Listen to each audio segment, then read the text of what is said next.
Hello my dear students, हम लोग आ गए हैं हमारा सिविक्स का सेकंड चैप्टर लेकर, जिसका नाम क्या है, फेडरलिज्म। देखिए, सबसे पहले समझते हैं कि फेडरलिज्म होता क्या है। It is a system of government in which power is divided into different levels.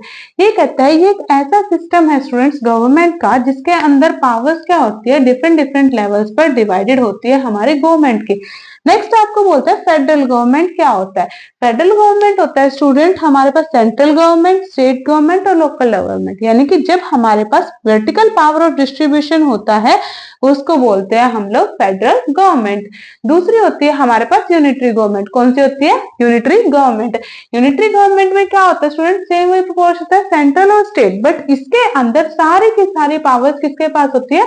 Centre के पास होती है। जबकि अगर हम फेडरल गवर्नमेंट में बात करेंगे तो सेंटर के पास उसकी खुद की पावर्स होती है, स्टेट के पास खुद की पावर होती है और लोकल गवर्नमेंट के पास उसकी खुद की पावर्स होती है।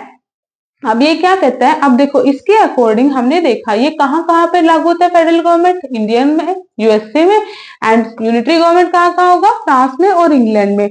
हमने लास्ट चैप्टर में पढ़ा ही था स्टूडेंट, जहां पे जो डिस्ट्रीब्यूशन ऑफ पावर्स इक्वल होगा वहीं पे क्या होगा, अच्छा लाइफ सर्कल होगा।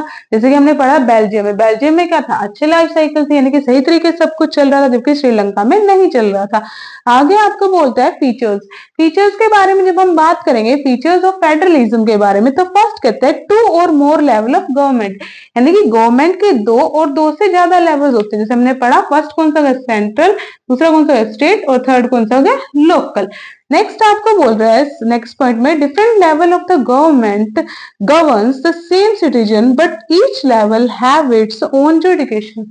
ये कहता है जो हमारी गवर्नमेंट है ना स्टूडेंट, वो गवर्न करेगी सेम सिटीजन्स को, यानी कि सेम नागरिकों को, बट हर लेवल के पास उसका खुद का क्या होगा, एरिया होगा, खुद का सेंटर होगा, लोकेशन होगी, बेसिकली आप बोल सकते हो। जैसे कि इंडिया है, इंडिया के अंदर जो हमारा प्राइम मिनिस्टर है वो पूरे इंडिया के सेम सिटीजन के बारे में सोच रहा है, बट वहीं पे जो स्टेट्स बटे हुए जैसे हरियाणा और पंजाब के अंदर, तो हरियाणा का जो हमारा सीएम है वो हरियाणा को देखेगा और पंजाब का सीएम पंजाब को देखेगा, उस रिगार्ड में। नेक्स्ट आपको बोलता है the jurisdiction of the respective level of government are specified in the constitution. ये कहता है संविधान में बताया गया है स्टूडेंट किस लेवल की जुडिकेशन, कौन सी सरकार किस लेवल की जुडिकेशन के अंदर काम करेगी।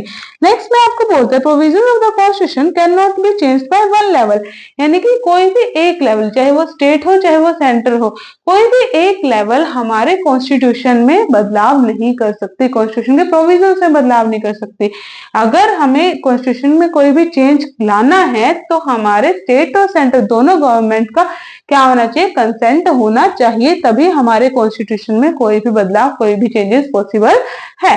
जब हम नेक्स्ट पॉइंट कर रहे हैं स्टूडेंट, तो ये नेक्स्ट पॉइंट में क्या बोलता है, ये बोलता है the judiciary acts as a empirier if disputes are arises between the state and central government। ये कहते हैं अगर स्टेट और सेंट्रल गवर्नमेंट, कौन कौन से, अगर स्टेट गवर्नमेंट और सेंट्रल गवर्नमेंट के बीच में लड़ाई हो जाए, कोई भी डिस्प्यूट, झगड़े आ जाए, तो क्या करती है, तो जो हमारी जुडिशरी होती है वो क्या करती है, वो इन दोनों के बीच में अंपायर का काम करेगी। फिफ्थ पॉइंट क्या बोलता है, अगर स्टेट और सेंट्रल गवर्नमेंट के बीच में कोई भी क्या हो जाए, डिस्प्यूट हो जाए,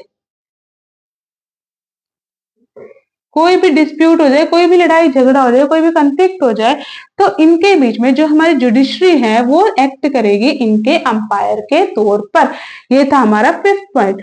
सिक्स फीचर में क्या बोलता है स्टूडेंट, ये बोलता है सोर्सेस ऑफ रिवेन्यू। ये कहता है sources of revenue for state and central government were decided before, यानी कि जो हमारे स्टेट गवर्नमेंट है और जो हमारे सेंट्रल गवर्नमेंट है ना स्टूडेंट, उनके रेवेन्यू, यानी कि सेंट्रल गवर्नमेंट को पैसा कहाँ से मिलेगा अपनी चीजें, अपने काम चलाने के लिए, और स्टेट गवर्नमेंट के पास रेवेन्यूज कहाँ से आएंगे, ये सारी चीजें प्री डिसाइडेड होती है, पहले से ही प्री डिटरमाइन होती है। नेक्स्ट आपके पास ये क्या बोल रहा है, नेक्स्ट आपके पास आ जाता है, ये कहता है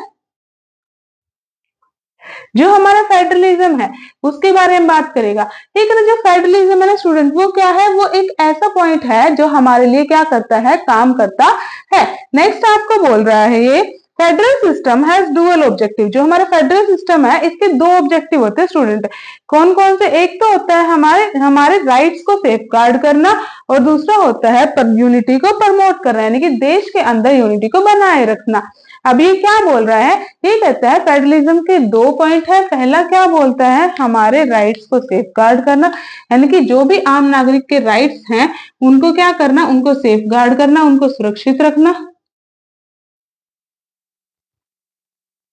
और अपने हमारे और क्या करना? और हमें अकोमोडेट करना अच्छे तरीके से। नेक्स्ट आपको क्या बोलता है? ये कहता है फेडरल सिस्टम। ये फेडरल सिस्टम का बेसिक मतलब क्या है? बेसिक मतलब है म्यूचुअल ट्रस्ट, यानी कि जितनी भी जनता है उनके बीच में क्या हो स्टूडेंट? ट्रस्ट बिल्ट हो, म्यूचुअल ट्रस्ट आए। ठीक है, अब देखो ऑब्वियस सी चीज है, बेल्जियम का केस हमने देखा था, जब लोगों के बीच में ट्रस्ट बिल्ट होना शुरू हुआ तो बेल्जियम तरीके से चलने लग गया, बट जब ट्रस्ट नहीं था तो क्या था? वहां पे हमारे लड़ाई झगड़े डिस्प्यूट होने शुरू हो गए थे।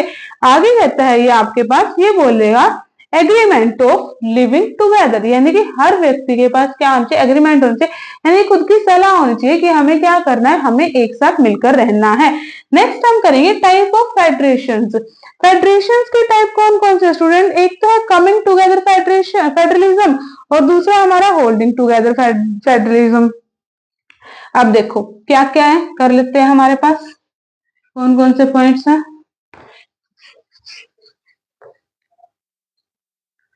फर्स्ट यहां पे लिखें कमिंग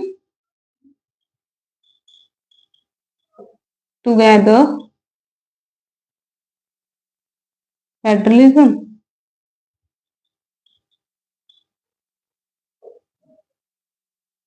ठीक है। और दूसरा कौन सा हो जाएगा आपके पास? Holding together. कौन सा हो जाएगा? Holding together federalism. ठीक है स्टूडेंट्स,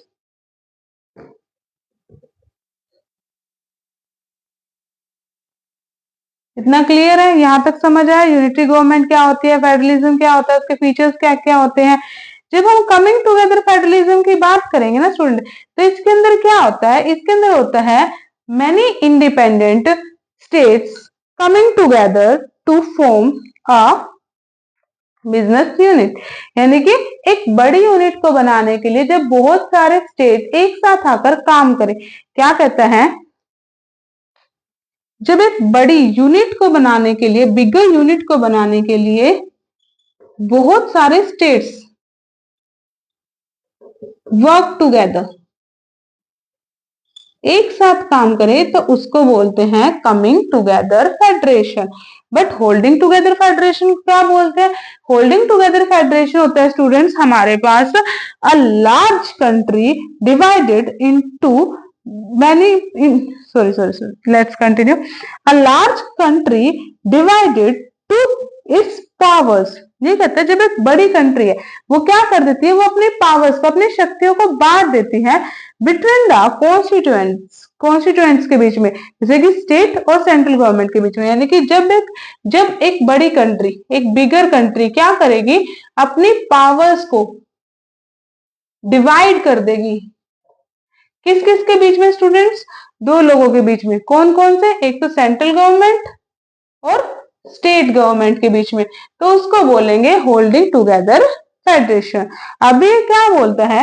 ये कहां कहां पे हमारी लागू होती है? ये होती है यूएसए में, यानी कि हमारा जो है कमिंग टुगेदर फेडरेशन कहां पे लागू होगा? यूएसए में। और होल्डिंग टुगेदर कहां पे होगा? इंडिया में हो गया हमारे पास, ठीक है। स्पेन में हो गया, बेल्जियम में होगा, वहां पे। ये कहता है इसके अंदर क्या होता है? All state usually have equal power. Basically आप ध्यान रखोगे कमिंग टुगेदर में जो पावर्स होती हैं वो क्या होती है स्टूडेंट्स? इक्वली डिस्ट्रीब्यूटेड होती है। बट जब हम होल्डिंग टुगेदर की बात करेंगे, पावर्स इक्वली डिस्ट्रीब्यूटेड नहीं होती, यानी कि इक्वली इसको डिस्ट्रीब्यूट नहीं किया जाता। जैसे कि आप देख सकते हो जो हमारे इंडिया में जो गवर्नमेंट है उसमें क्या देखा गया है? जो हमारे पास सेंट्रल लेवल है उसके पास पावर्स थोड़ी ज्यादा होती है in comparison to state, but वहीं पे इसके बाद जब स्टेट लेवल आता है तो उसके पास पावर जो है सेंटर से तो थोड़ी कम होती है, बट जो लोकल है उससे थोड़ी ज्यादा होती है है ना, लोकल से क्या होगी, ज्यादा होगी, और लोकल के पास क्या होगी, सबसे कम पावर्स होती है। यानी कि जब पावर्स का अनइक्वल डिस्ट्रीब्यूशन हो तो वो होगा होल्डिंग टुगेदर फेडरलिज्म, और जब हमारा पावर्स का डिस्ट्रीब्यूशन इक्वल हो, यानी कि सेंट्रल गवर्नमेंट के पास भी उतनी ही पावर है और स्टेट गवर्नमेंट के पास भी उतनी ही पावर है, इक्वल इक्वल डिस्ट्रीब्यूट है, तो वो क्या है, वो है हमारा कमिंग टुगेदर फेडरलिज्म।